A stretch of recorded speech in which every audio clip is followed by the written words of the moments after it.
আসসালামু আলাইকুম। শেখ হাসিনা আসবেন এই কথাটা কি সত্যি? আপনারা কি বিশ্বাস করেন শেখ হাসিনা আসবে? শেখ হাসিনা তো আসা জরুরি আওয়ামী লীগের জন্য, কিন্তু আসবে শেখ হাসিনা? শেখ হাসিনার জীবনে কতগুলি সত্যি কথা বলছে আজকে আপনাদেরকে একটু বলবো। 1986 সালে শেখ হাসিনা, খালেদা জিয়া সহ ওনাদের একটা ঐক্য হয় যে এরশাদ 86 সালে যে নির্বাচন দিবে এই নির্বাচনে কেউ অংশগ্রহণ করবে না। চট্টগ্রামের লালদিঘির মাঠে শেখ হাসিনা একটা সমাবেশে বক্তব্য রাখেন। সেখানে বলছেন যে এরশাদের সাথে যারা নির্বাচনে যাবে তারা জাতীয় বেঈমান হিসেবে গণ্য হবে। ঠিক এই বক্তব্যটা দেওয়ার পর বিকেল বেলা এই বক্তব্যটা দিয়েছেন, আর রাতের 2টা বাজে এরশাদের সাথে শেখ হাসিনা নির্বাচনে চলে গেছেন। পরের দিনে ঘোষণা দিয়ে দিয়েছেন 86 নির্বাচনে এরশাদের সাথে শেখ হাসিনা নির্বাচন করবেন। আজকে যাদের বয়স 50-এর উপরে হয়েছে তাদের মনে থাকার কথা, আমার মনে আছে। এই শেখ হাসিনার এই বক্তব্যের পরে তখন একটা বিখ্যাত স্লোগান ওঠে শেখ হাসিনার বিরুদ্ধে, যে 86 বেঈমান শ্বাসপালা বুঝান, বাংলা ছাড়ি ভারত যান। সেই স্লোগানটা আসে তখন। শেখ হাসিনা বিকেল বেলা করলো যে যেই বক্তব্য রাখলো চট্টগ্রামের লালদিঘির ময়দানে, যে যে এরশাদের সাথে নির্বাচনে যাবে সে জাতীয় বেঈমান হিসেবে গণ্য হবে।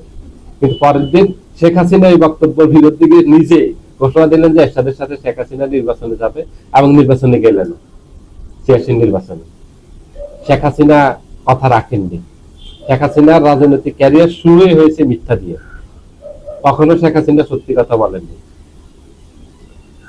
1996 সালে শেখ হাসিনা যখন ক্ষমতায় আসে, আপনাদের মনে থাকার কথা, শেখ হাসিনার মাথায় হিজাব, হাতে তসবি, এবং দেশে আসলে, ক্ষমতায় যদি আসে তাহলে শেখ হাসিনা কখনোই এই যে হরতাল অবরোধের রাজনীতি করবেন না, এই রাজনীতি থেকে বেরিয়ে আসবেন। তারা যদি কখনো বিরোধী দলে যান তাহলে হরতাল অবরোধ করবেন না, এবং দেশে ধর্মের বিরুদ্ধে কোনো ব্যবস্থা নেবেন না। ধর্ম বিরোধী যারা আছে, নাস্তিক মুরতাদ, তাদেরকে প্রশ্রয় দিবেন না।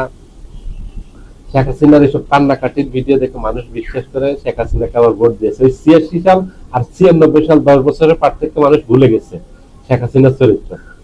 96 সালে ক্ষমতা আসার পর শেখ হাসিনা 15 দিনে যায়নি, ওই হিজাব খুলে ফেলছে, ওই তসবি আর পাওয়া যায়নি খুঁজে, এবং আলেম ওলামাদের বিরুদ্ধে স্টিম রোলার চালিয়েছে। কিন্তু প্রতিশ্রুতি দিয়েছে যে আলেম ওলামাদের বিরুদ্ধে অন্যায়ভাবে কোনো পদক্ষেপ নেবে না, এবং কোনো নাস্তিক মুরতাদদেরকে শেখ হাসিনা প্রশ্রয় দিবে না। শেখ হাসিনা সেই কথাটা বিশ্বাস করেছিল, আলেম ওলামারা বিশ্বাস করে তাকে ভোট দিয়েছিল। ক্ষমতায় যাওয়ার পর হেন কোনো নির্যাতন নেই যেটা আলেম ওলামাদেরকে করা হয় না। আলেম ওলামাদেরকে দিনের পর দিন রিমান্ডে নিয়ে নখ তুলে ফেলে দাঁড় করিয়ে রেখে শারীরিক মানসিক যে অত্যাচার করছে, কিছু আলেম আছে তাদের কাছ থেকে শুনে নেবেন। একজন আলেম আছেন চট্টগ্রামের বিখ্যাত মুফতি ইজাহারুল ইসলাম। মুফতি ইজাহারুল ইসলামের উপর কি নির্যাতন চালানো হয়েছে, এবং তৎকালীন সময়ের আলেম ওলামাদের বিরুদ্ধে কি ধরনের মিথ্যা মামলা দেওয়া হয়েছে, সেটা আপনারা জেনে নিতে পারেন। মুফতি ইজাহারের ছেলে এখন হারুন ইজাহার বেঁচে আছে। এই লালখান বাজারে তাদের বড় একটা প্রতিষ্ঠান আছে, মাদ্রাসা আছে। তাদেরকে জঙ্গি মামলা দিয়ে, জঙ্গি ট্যাগ দিয়ে এই দেশে প্রথম জঙ্গি মামলা করা হয় শেখ হাসিনা 96-এ এসে। একদম পুরো আলেম সমাজকে দমন করে ফেলছে, আতঙ্কের ভিতরে রেখেছে। তারপর মদিনায় বসে শেখ হাসিনা কি করলেন, একটা বক্তব্য দিলেন, আমরা আর কোন ধরনের হরতাল অবরোধ করব না। আমাদের সবচেয়ে, মুসলিমদের সবচেয়ে আবেগের জায়গা হলো পবিত্র ভূমি মক্কা এবং পবিত্র ভূমি মদিনা। শেখ হাসিনা 96-এ ক্ষমতা আসার পর, এটা 2000 সালের ঘটনা, মদিনা শরীফে হজ করতে গিয়ে নবীজির রওজা মোবারক জিয়ারতে গিয়ে সেখানে বলছেন যে আমরা ক্ষমতায় আসলে, আমরা যদি বিরোধী দলে যাই তাহলে কোনোদিন হরতাল অবরোধ এগুলি পালন করব না। কারণ হলো এগুলি দেশের ক্ষতি করে, দেশের অর্থনৈতিক ক্ষতি করে, দেশ স্থবির হয়ে পড়ে, দেশে বিশৃঙ্খলা তৈরি করে, মানুষের ভাগ্যের উন্নয়ন হয় না, ভাগ্যের উন্নয়ন করা যায় না, দেশের উন্নয়ন করা যায় না, দেশের কল্যাণ করা যায় না, দেশের মঙ্গল করা যায় না। ঠিক এই ভাষাগুলি প্রয়োগ করছেন যে আমরা হরতাল অবরোধ দিব না। কিন্তু সেই শেখ হাসিনা ক্ষমতায় আসার, যখন বিরোধী দলে গেলেন 2001 সালে, আপনারা সেটা জানেন, দেখেছেন আপনারা, দিনের পর দিন টানা হরতাল দিয়েছে শেখ হাসিনা। শেখ হাসিনার হরতালে এই দেশের অর্থনীতিটা একদম পঙ্গু হয়ে যাওয়ার অবস্থা হয়েছে আওয়ামী লীগের। শেখ হাসিনা কথা রাখেনি। শেখ হাসিনা যখনই ক্ষমতায় গেছে একটা কথাও রাখেনি, ক্ষমতার বাহিরে থাকা অবস্থায় রাখেনি, ক্ষমতায় গিয়েও রাখেনি। শেখ হাসিনার মতো এত দ্রুত, এত নিখুঁত ভাবে এবং নির্লজ্জ ভাবে মিথ্যাচার করতে পারে দ্বিতীয় কোনো ব্যক্তি আপনি পাবেন না বাংলাদেশের রাজনীতিতে। 24 সালের নির্বাচন পুরো বিশ্ব দেখেছে, আওয়ামী লীগ হেসেছে। আমিন আমিন নির্বাচন, শেখ হাসিনা বলেছে এটা ইতিহাসের শ্রেষ্ঠ নির্বাচন বাংলাদেশে। তাহলে বুঝছেন কত বড় নির্লজ্জ হলে এমন কথা বলতে পারেন, যেটা পুরো বিশ্ব, যেটা আওয়ামী লীগ পর্যন্ত হাসে। শেখ হাসিনার মিথ্যা শুনলে আওয়ামী লীগের নেতা কর্মীরা পর্যন্ত হাসে যে শেখ হাসিনা কিভাবে অনর্গল এইভাবে একটা মানুষ মিথ্যা কথা বলতে পারতেন। অনর্গল, একটুখানিও তার একটা শব্দ বাজে না যে সে মিথ্যা কথা বলতে, অনর্গল বলে যায় মিথ্যা কথা। এইভাবে কোনো মানুষ মিথ্যা কথা বলতে পারে না। আমরা মিথ্যা কথা বলি, কিন্তু একটা জায়গায় এসে আমরা আটকে যাই, আর ও অনর্গল বলে যায়। শেখ হাসিনা 24 5 আগস্টের পর বলছে না যে আমি বর্ডারের কাছে আছি, এটা সেপ্টেম্বরের 1ম তারিখে। 5 আগস্ট শেখ হাসিনা গেল সেপ্টেম্বরের 1ম সপ্তাহে, আপনাদের মনে থাকার কথা বলছে না যে আমি বর্ডারের কাছে আছি, আমি চট করে ঢুকে পড়বো। শেখ হাসিনা ঢুকছে, শেখ হাসিনা ঢুকেনি, শেখ হাসিনা ঢুকবে না। এগুলি সব শেখ হাসিনার মিথ্যাচার। 24 ডিসেম্বরে বলছে না যে ডোনাল্ড ট্রাম্পের সাথে আমার বন্ধুত্বপূর্ণ সম্পর্ক, খুবই ভালো সম্পর্ক, তোমরা গুলিস্তানে গিয়া আন্দোলন করবা, সাথে ডোনাল্ড ট্রাম্পের এই প্ল্যাকার্ড নিয়ে যাবা, নিয়ে সেখানে প্রদর্শন করবা, দুই একটা সেখানে পড়াই দিবা। আমি এগুলি ভিডিওগুলি করে আমার কাছে পাঠাই দেবে, এগুলি আমি ডোনাল্ড ট্রাম্পের কাছে পাঠিয়ে দিব। ডোনাল্ড ট্রাম্পের আশপাশে যাওয়ার যোগ্যতা হতো শেখ হাসিনার নাই। এই মিথ্যাচার করছে, আপনারা এগুলি বুঝেন না। আপনাদের জীবনটা বিপন্ন করতেছে, আপনারা এটা বুঝেন না। শেখ হাসিনার এইসব মিথ্যাচারে, শেখ হাসিনা গত, শুধু যদি অতীতটাও বাদ দেন, গত 40 বছরের 1986 সাল থেকে এই 26 সাল পর্যন্ত যদি শেখ হাসিনার প্রতিনিয়ত মিথ্যাচার গুলি স্টাডি করেন, আপনারা শেখ হাসিনার সত্যতা একটা খুঁজে পাবেন না। সত্য আর মিথ্যা যদি শেখ হাসিনা যাচাই করেন, তাহলে শেখ হাসিনাটাই মিথ্যা হয়ে যাবে, শেখ হাসিনাকেই খুঁজে পাবেন না। কম্বলের যেমন আঁশ একটা একটা করে খুঁজলে একসময় আর কম্বল পাওয়া যায় না, কারণ কম্বলে হলো আঁশ দিয়ে তৈরি। ঠিক শেখ হাসিনাকেও যদি এইভাবে সত্য আর মিথ্যা যাচাই করতে থাকেন, বাঁচতে থাকেন, শেখ হাসিনা কোনটা সত্য বলছে কোনটা মিথ্যা বলছে, একসময় শেখ হাসিনাই কম্বলের মতো হারাই যাবে, শেখ হাসিনাই থাকবে না। আর ওটাই পুরো মিথ্যা, ওরা মিথ্যার উপর। এত বড় জালিম, এত বড় মিথ্যাচার এইভাবে আর কেউ করতে পারে না। এবং এত বড়, এত নিষ্ঠুর, এত নির্মম, এত নির্দয় কোন রাজনীতিবিদ আমাদের দেশে আসেন। ও শুধু যে জামাত বিএনপি কে, ওই যে নেতা কর্মীদেরকে গুম করেছে, খুন করেছে, সেটা শুধু না, এই যে এখন নিজ দলের নেতা কর্মীদেরকে এই তাদের একেবারে জীবনটাকে একদম হুমকির মুখে ফেলে দিয়েছে।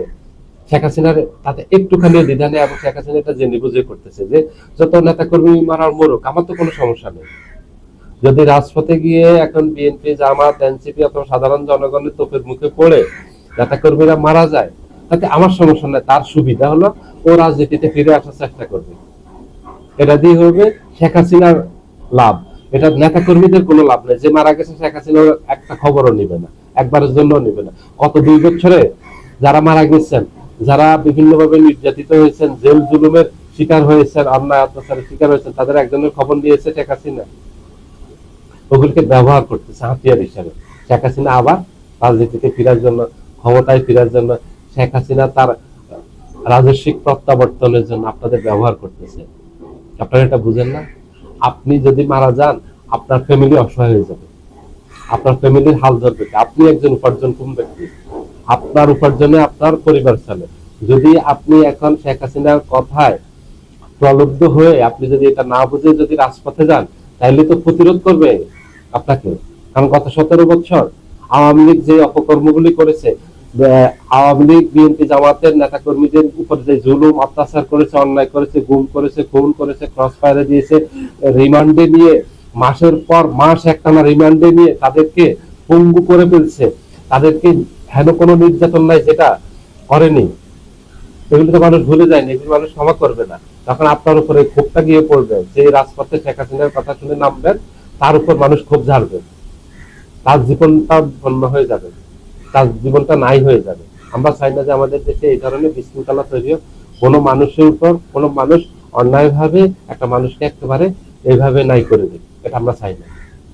আমরা আপনাদেরকে সতর্ক করি, আপনারা সাবধান হন, আপনারা ভালো থাকেন। শেখ হাসিনার জীবনে কখনো সত্যি কথা বলেনি, আপনারা নিজেরাই স্টাডি করেন। আমি যে কথাগুলি বলছি এগুলি আপনারা একবার চিন্তা করে দেখেন, আমি একটা কথাও মিথ্যে বলিনি, আমি সবগুলি মিথ্যা, আমি সবগুলি সত্য কথা বলছি। আপনারা, আমি আরো অনেক সত্য বরঞ্চ বলিনি, শেখ হাসিনা আরো অনেক মিথ্যাচার বলিনি। 18 সালের নির্বাচনে বিএনপি কে নিয়েছিল যে এবার পেয়ার একটা নির্বাচন হবে, আমি পেয়ার একটা নির্বাচন দিব, আমার অধীনে আসেন। বিএনপি সেই নির্বাচনে গেছে, সেই নির্বাচনে বিএনপি 7টা আসন দিয়েছে। আপনারা দেখেন না শেখ হাসিনার কথা আগে আর পরে? 14 সালের নির্বাচনে শেখ হাসিনা আসে বলছে না যে এটা বাধ্যবাধকতার একটা নির্বাচন, নির্বাচনটা হয়ে যাক, আমি তারপরে মধ্যবর্তী একটা নির্বাচন দিব, তারপরে দ্রুত আরেকটা নির্বাচন দিব। এখন সংবিধান রক্ষা করতে হবে, সংবিধানে রক্ষা স্বার্থে আমি নির্বাচনটা দিচ্ছি। একটা কথা রাখছে শেখ হাসিনা? রাখেনি, শেখ হাসিনা রাখবে না। এগুলি হচ্ছে শেখ হাসিনার সব মিথ্যাচার, সব শেখ হাসিনা এই অনর্গল মিথ্যা বলে শুধু রাজনীতির জন্য, আর এটা তার একটা নেশা হয়ে গেছে।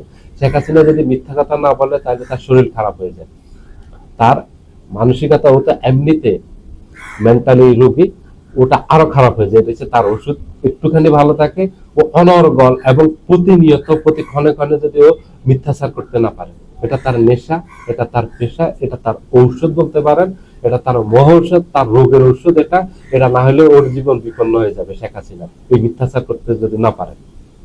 আপনারা আমার কথা কোনটি বিশ্বাস করেন? শেখ হাসিনা হচ্ছে ওই প্রকৃতির মানুষ। আমাদের সমাজে দেখবেন যে কিছু মানুষ যদি খারাপ কাজ করতে না পারে, যেমন একজন নেশাখোর, যখন ও নেশা না করতে পারে তখন এর হাত পা বেঁকে যায়, তার শরীর খারাপ হয়ে যায়, তার মেজাজ বিদঘুটে হয়ে যায়, ও ভাঙচুর করে, ওর ঘর থেকে যদি টাকা পয়সা না দেয় তখন ও ঘরে এই ভাই বোন মা বাবার উপর হামলা করে, মা বাবার গায়ে পর্যন্ত হাত তোলে। যখন তার নেশাটা ওই জিনিসটা পেয়ে যায়, গাঁজা অথবা পেনিসিলিন যেটাই সেবন করে পেয়ে যায়, তখন ও স্বাভাবিক।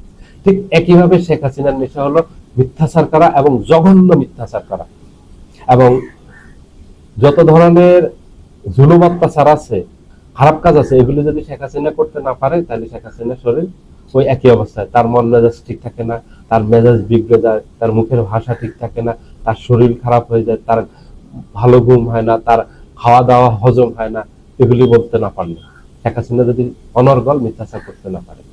শেখ হাসিনার এই কথা শুনে আপনারা রাজপথে আর আসবেন না। আপনারা রাজপথে আসার আগে আমাদের কথাগুলো একবার ভেবে দেখবেন, এগুলো কতটুকু সত্য বললাম, আমরা কতটুকু মিথ্যা বললাম, যাচাই বাছাই করে বুঝে শুনে তারপরে রাজপথে নামবেন। আপনি যদি চলে যান, শেষ হয়ে যান, আপনার ফ্যামিলিও শেষ। আপনার এইভাবে এক একটা ফ্যামিলি শেষ হয়ে যাবে, অনেকগুলি 5 আগস্টের পরে শেষ হয়ে গেছে, বহু ফ্যামিলি বসে গেছে আমার জানা অবস্থায়। শেখ হাসিনার কথা শুনে যারা আসছে, আজকে তারা তাদের ফ্যামিলি ভিক্ষা করার পর্যন্ত সুযোগটা পাচ্ছে না। এই 23 আগস্ট উপলক্ষে, 23 জুন উপলক্ষে যে কিছু নেতা কর্মীর জীবন বিপন্ন হয়ে গেছে, আপনারা এটা জানেন? শেখ হাসিনা একটা টু শব্দ করছে অথবা করবে, অথবা কোনোদিন এগুলির খোঁজ খবর নিবে? শেখ হাসিনার তো শেষ। শেখ হাসিনা যা প্রয়োজন ছিল সব নিয়ে শেখ হাসিনা পালিয়ে গেছে।